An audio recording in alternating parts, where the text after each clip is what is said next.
remove the wax and do the outline.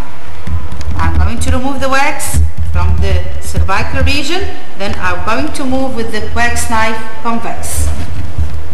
Then from the distal region, I'm going to move with the wax knife as convex outline.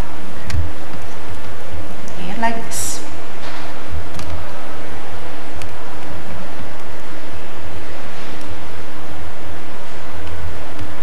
Move with the wax knife, convex line, like this. Also, I look for the lingual side and move the excess wax. I'm going to do the root. Take care that the root is distally located just only at the apical third. Move wax.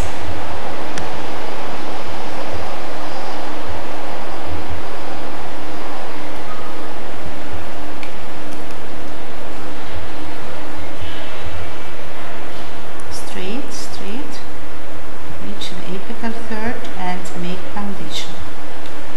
A very small roundation, like this, like that, to make the outline of the root. Now I'm going to do the outline of the distal side.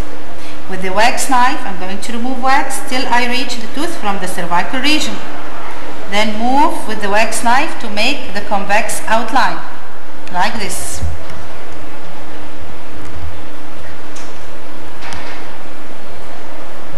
Like this.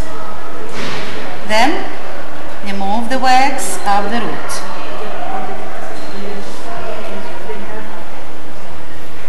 Like this.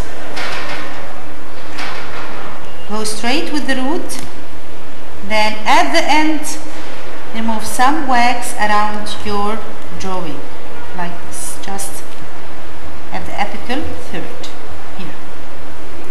Now, take care the distal inclination of the root just at the apical third only.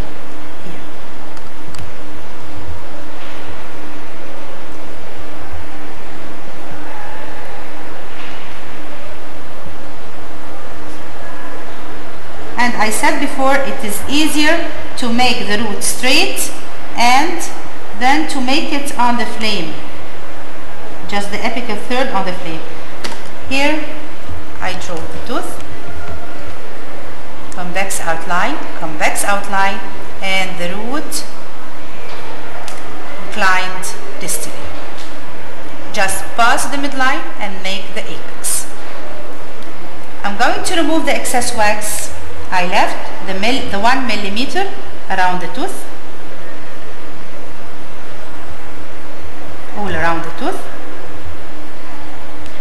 Then round up all the line angles. These are line angles. This one is the labio-mesial line angle, labio-distal line angle, and the lingual-distal line angle, or mesio-lingual line angle, or distal-lingual line angle, between two surfaces.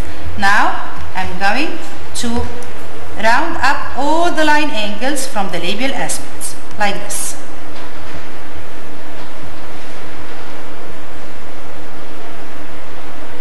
Take care to remove a very thin layer of wax.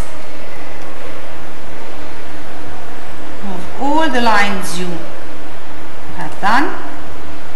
Here, just this is the labial aspect. Round up the apex from all sides.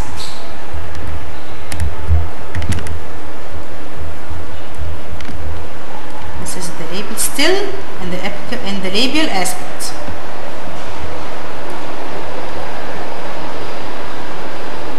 Take care not to remove the crest of curvature.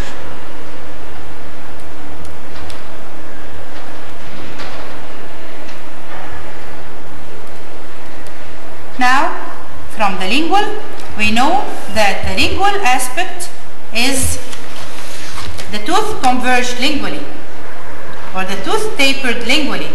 So, I'm going here to remove the excess wax in an oblique direction like this, to round up the cingulum and to make the tapering of the lingual aspect. Take care not to reach the incisal edge in order not to remove the crest of curvature. Oblique direction. Here is the oblique direction of removing the wax.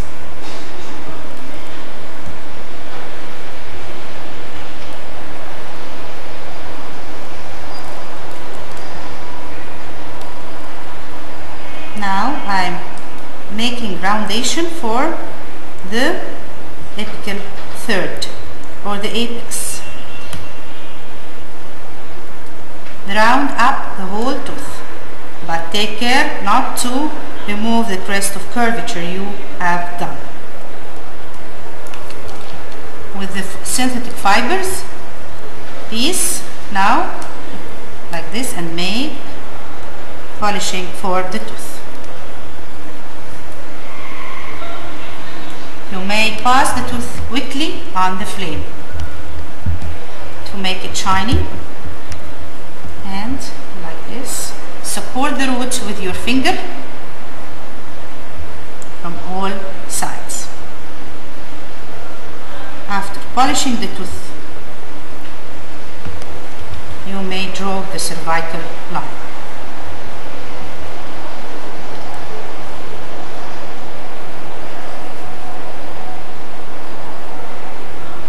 From all sides. Then again we are going to draw the cervical line. Take care that the cervical line here is convex. The maximum convexity of the cervical line just reaches the line between the crown and the root, while from the lingual is the same, while from the mesial and the distal the cervical line is concave, 3 millimeters from the midline. So I'm going to put the graph paper like this and measure 3 millimeters from the midline and put a point to draw the cervical line. Here is the cervical line. This is my point. The cervical line in the distal is less concave than the mesial with 1 millimeter. So it is only 2 millimeters. Here I'm going to measure the crown again. Measure the crown from the mesial and the distal. The crown is 9 millimeters. Put a mark with your carver from the mesial and then measure 9 millimeters from the distal. Put a mark with your carver from the distal. Join the marks all over the block like this, with a very fine line, just to know to separate the crown from the root. This is the line all over the block. Then from the mesial, put the graph paper and measure 3 millimeters. From the distal, put the graph paper and measure 2 millimeters.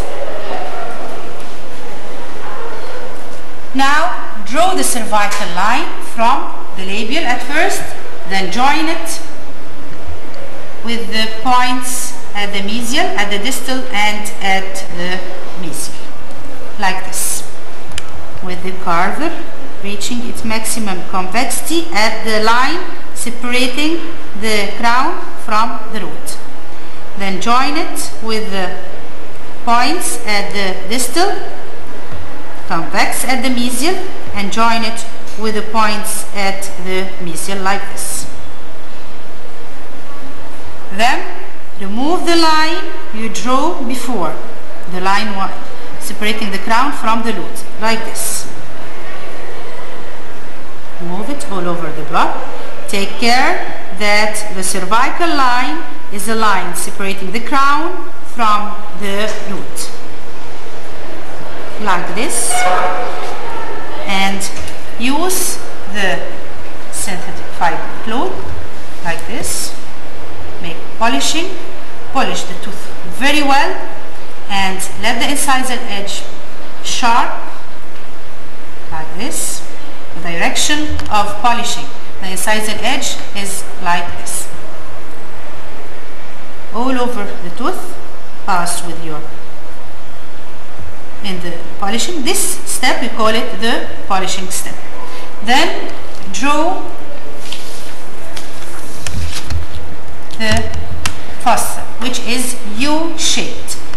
The fossa is bordered with the distal marginal ridge, mesial marginal ridge, incisal ridge, and the cingulum. Before I draw the fossa, check your work from the incisal aspect. Here is the incisal aspect. The tooth should be mesiodistally broader than labiolingually. Labial broader than the lingual, because the tooth tapers lingually. And this is the fossa and the incisal edge.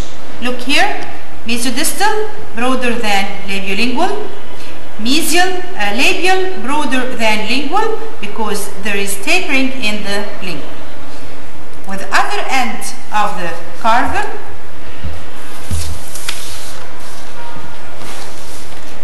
you carve the fossa like this. Here, I'm going to carve the fossa like this.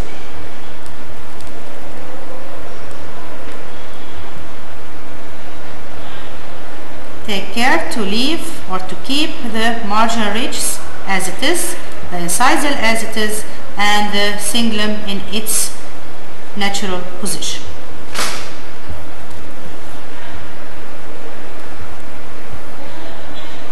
Then polish the tooth very well, and the distal incisal angle, I'm going to make roundation for the distal incisal line angle. Also, I'm going to make roundation for the mesio-incisal angle, but more in the distal incisal angle, because the distal incisal angle is more rounded than the mesio-incisal. Here is our lateral incisor. Look here, this is the crown, this is the crown, and this is the root. The root curved to the distal, just at its apical third only. Here is the cervical line with its maximum curvature reaching the line between the crown and the root only. Don't pass this line. Then from the lingual, this is the fossa, this is the distal marginal ridge, mesial marginal ridge, incisal ridge, and the cingulum. The fossa here is U-shaped. From the mesial and the distal, this is the mesial. Watch that the cervical line more concave than the cervical line in the distal. Also, the apex of the root on the same line with the incisal edge. Here, the crest of curvature is the higher point, or the most higher point than the other sides. When you put the carve like this, just to reach the crest of curvature only, don't to touch the root. Also the same here at the cingulum. When you put the carve like this, it will touch only the cingulum and it will never touch the root. Here is the lateral incisor. Mesial aspect, labial aspect, distal, and lingual.